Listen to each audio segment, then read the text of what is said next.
আল্লাহ নবী বললেন, মাহি শব্দের অর্থ হলো মিটে দেওয়া। আর আমি নবীজি আগমন করেছি এই জমিনের উপরে কুফর শিরকের মতবাদ সব মিটে দেওয়ার জন্যে। এই জন্য আমার নাম হলো মাহি।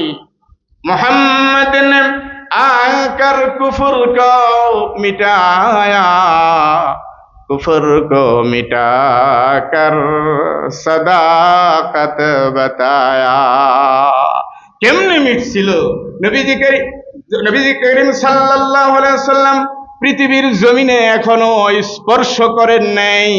শুধুমাত্র কেবলমাত্র মায়ের গর্ভ থেকে খালাস হলেন, সাথে সাথে যত মুশরিক মতবাদ আর কাফের তন্ত্র মন্ত্রের যত রাজতন্ত্রগুলি ছিল, যত পরশ্ব শক্তিগুলি ছিল, যেখানে কুফর আর বেঈমান আর নাসারাদের একমাত্র রাজ্য চলতো, সিংহাসন তাদের ছিল,